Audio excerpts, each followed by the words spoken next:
the most sensational double murder in the heart of the Ukrainian capital.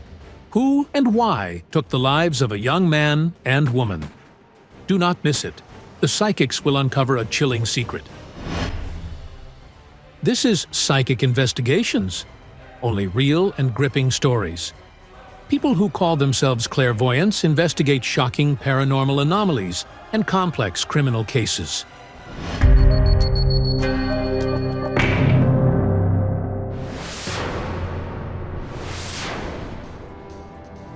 This is an ordinary courtyard in a Kyiv neighborhood. Now, nothing reminds of the tragedy that took place here on the night of July 19th to 20th last year. On the children's playground, 2 bloodied bodies were found, a young man and a woman. We are at the location where the bodies were discovered. The victims were 20-year-old Kyiv resident Maryna, who lived just 2 blocks from the scene, and 27-year-old Yaroslav Tkachenko from a neighboring town. The man was killed by several shots to the back. The young woman was shot in the head. It was horrible. In the yard on the playground. Not only the residents of the nearby courtyards trembled, almost every Kyiv resident spoke of the shooting with fear. It was truly horrifying. The investigation has been going on for nearly a year. 2,500 people questioned. Countless leads pursued, yet no suspects found. They tell me nothing. We keep searching. 6 months have passed. Everyone's silent. No one will solve it. The victims' parents met only after their children's deaths, and no one knows if Yaroslav and Maryna knew each other in life, or simply ended up at the scene by chance. Psychics Roman Latinin and Jana Shulakova took on the case. This girl, she's missing half her head, and the guy, his body is full of holes. The psychic described the injuries precisely. The killer shot Yaroslav in the back and Maryna in the head. At the morgue, they said, a closed coffin. Half her head was gone. The girl's parents gave Maryna a bride's farewell, a white dress, a veil, and flowers. Everything their daughter had dreamed of since childhood. The courtyard was packed with young people. It was terrifying. She had longed for a child. She adored little ones, and the children of all her friends adored her back. But she will never have children of her own. This guy keeps showing me an adult man. At first I thought he was the killer, but no, it seems he's a relative, his father. Before this young man's death, he received some kind of sign, a vision. As it turned out, on the night his son died, Yaroslav's father did have a strange dream. In the dream, someone was about to hit me. I was kicking back so hard that my wife later said, "If you'd hit me, God forbid, you could have killed me." It was later discovered that the man was having the dream at the moment his son was being killed. The loss was a devastating blow. My pride, my protector, my hope. Since his son's death, the father has known no peace. The only thing keeping him going is the desire to find the killer. The young man has a very unusual energy. Before his death, I see him surrounded by men. They share something. On the one hand, they're studying something. On the other, they're taking some kind of oath. Yaroslav Tkachenko dedicated his life to the military. He graduated from the Land Forces Institute with honors. He was a captain and deputy commander of a repair battalion. I somehow always saw him as a military man, you see. I never served myself, but when you look at a soldier, the first sign is that he's a strong, decent person. At the time of his death, Yaroslav was studying military psychology at the National Defense University of Ukraine in Kyiv. He lived in a dormitory just 300 meters from where his body was found. He was already in his second year. Around September, he was supposed to receive the rank of major. He always dreamed of serving long enough to reach a high position. When the tragedy occurred, it was exam period at the academy. On the evening before his death, Yaroslav and his classmates were studying for an exam. They were getting ready. An exam was scheduled. This girl radiates a very gentle energy, but her character is quite pragmatic. Her profession has to do with money. 20-year-old Maryna from Kyiv was a university student studying to become an accountant. To earn some money, she took a job as a cashier in a supermarket. She was very outgoing, a real spark. Could find common ground with anyone, most likely a fire sign astrologically. She was a beautiful girl, very sociable. You step out and she greets you before you can even say a word. When I tune into the families of the deceased, I keep sensing some kind of growing conflict. Turns out, the victims' families don't speak to each other. Maryna's parents are sure their daughter was killed because of Yaroslav. The boy's family is convinced he died because of her. The first time I met him, he was already on edge. Maryna's parents don't want to meet with the psychics. Reliving it would be too much. So at the scene of the tragedy, only the father of the deceased young man is waiting for them. Hello. This is the place where, a little more than half a year ago, they found my son's body. I'd like to know what happened. I have his chain with a cross that he was wearing at the time of his death. The father had given his son this jewelry when the boy graduated from the Land Forces Institute with honors. I put it on him and said, "Son, I bless you for service."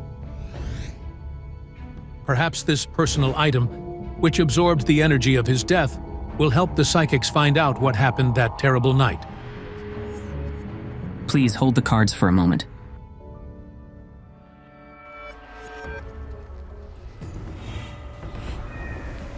Death came here quickly.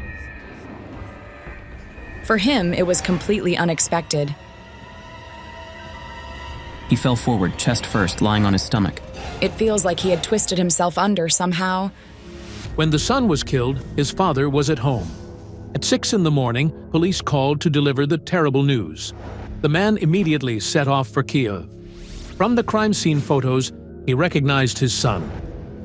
He was lying on his stomach with his arms underneath him. Just like on the card, everything started with this ill-fated place. But what connected these young people? Did they know each other? Who took their lives, and why? I hear someone shouting. I heard 3 shots, then a scream. Like someone got scared, I'm not sure. No words. Was it a woman screaming or a man? A woman. I heard screams at 3:35. The man takes a hit. He falls down. Yaroslav fell, he's lying there. Then he lifts himself up, like a wrestler getting ready to fight. Someone attacked him, and he got into a fighting stance to defend himself, to stand his ground. His arm was blue. I think he would have hit back.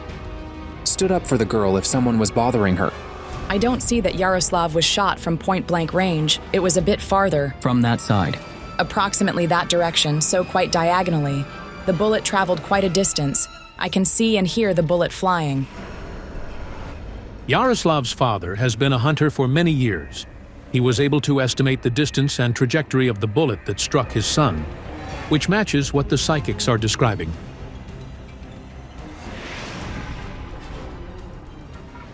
See that mark? That's from the bullet. The bullet didn't just hit the tree, it had to go through the body, hit him.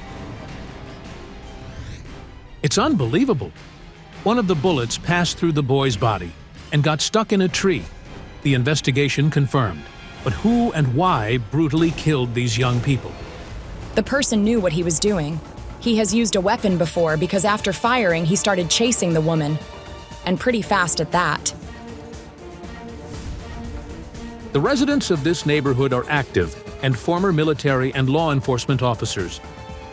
Yet none of them could have imagined that 2 people would be so cruelly shot in their quiet courtyard.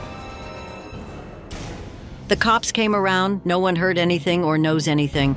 We're used to fireworks and celebrations around here. It turned out that near the crime scene, there's a cafe where birthdays are often celebrated with fireworks. So the residents, accustomed to noise, didn't pay attention to the gunshots. Only one resident called the police. By the time the authorities arrived, the killer or killers were gone. There were no witnesses because the playground where it happened is hidden in summer by tree canopies and can't be seen from the apartment windows. It's summer, trees, so the playground isn't visible. At that moment, they showed me a scene of the boy dying. He was injured twice. like a blow to the head or from behind. The man was walking as if he had no idea someone was following him. It wasn't a fight. The man was just struck and basically fell. He probably lost consciousness. He hit him and then he fired. At that moment, I saw that the young woman didn't die right away. She lived for a while longer and died in agony. They tried to save her, but she died in the ambulance. Her injuries were incompatible with life. I see a woman, feminine energy. She's about 30 years old, dark hair. Who is the psychic describing? Could the killer be a woman? The victim kept showing me a slender young woman. There's a very strong energy connection between them. That only happens between people in love. Maybe she was his wife. And she was deeply hurt by him. Yaroslav was, in fact, married.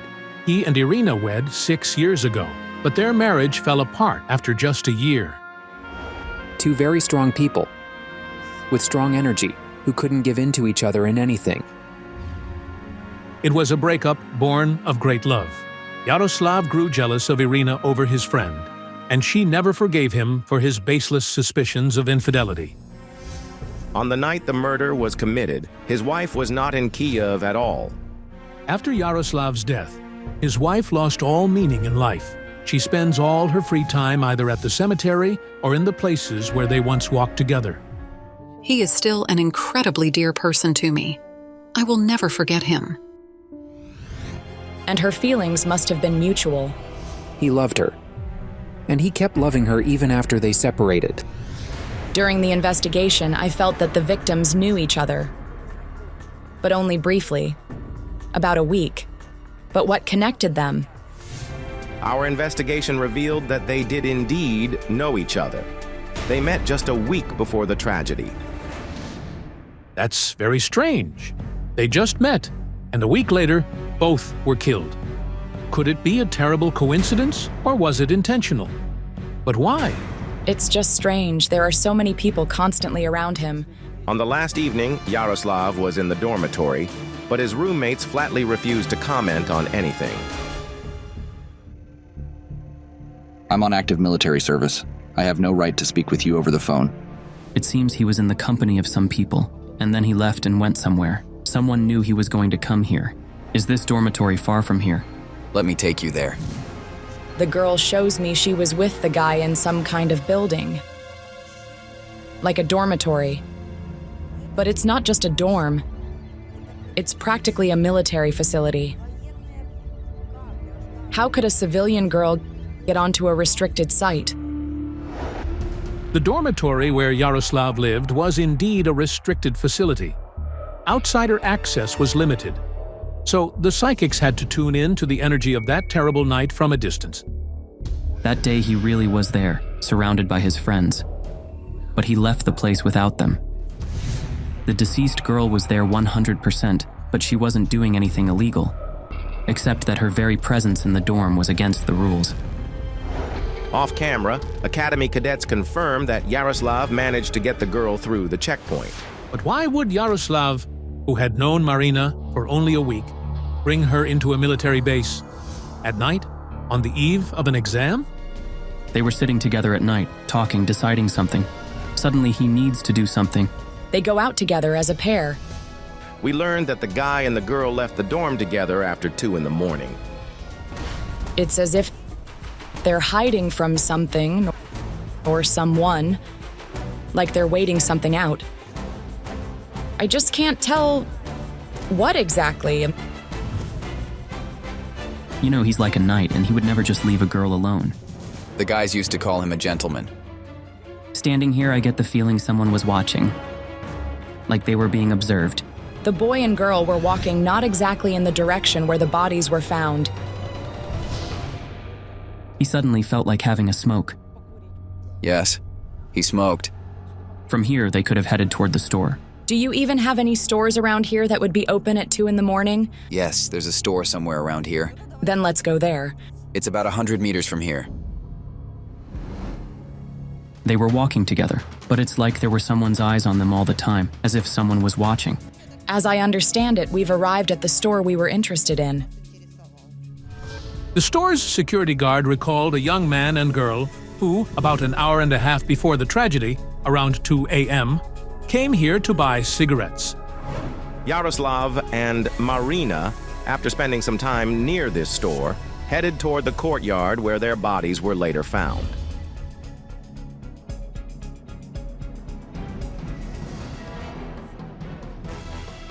Did your son have anything valuable on him? You know, like gold. On his wrist, a gold chain, a signet ring, a ring, and a watch. Were any of those things missing afterward? No, nothing. The police's initial theory was that it was a robbery murder, but this version was ruled out because neither Yaroslav nor Maryna had anything stolen from them. I would go back to the place where we started. According to the store's security guard, the young people left the shop and headed to the courtyard. He didn't see anything else. But what happened on the playground an hour and a half later? Someone was following them, maybe in a car. I don't know if it was by car or on foot, but from here he must have driven away. Left very quickly because he had a weapon. Hello, Lydia. Please try to remember what you saw or heard in the courtyard on the night of July 20th. I heard gunshots. Then I heard a car drive away. The car must have been waiting for him somewhere nearby. The dog led us to the sidewalk. The fact that the dog lost the scent right by the road may indicate that the killer escaped from there by car. The weapon is defective somehow. I can't figure out what exactly it is. I understand it's a pistol, but it feels like it's made from parts, like a DIY assembly. It was a converted traumatic weapon. Yaroslav and Maryna were killed with the same weapon. It could have been a revolver originally designed to shoot rubber bullets, which was crudely modified to fire live ammunition. She knew that man, the one who killed them. She was afraid to meet him. But who is this criminal? There were men hanging around her. Yes, she had many admirers. Maybe it was one of those admirers, and bad emotions were boiling inside him. Poor girl. She got caught in a bad crowd, became witness to things she shouldn't have. She was scared. Maybe that's why she was hiding in the barracks. These people feared that she would talk. They couldn't risk that. That's why they decided to get rid of her. She sensed the danger and tried to wait it out in the military barracks. But sooner or later, she had to leave. And those watching her chose the most convenient place to kill.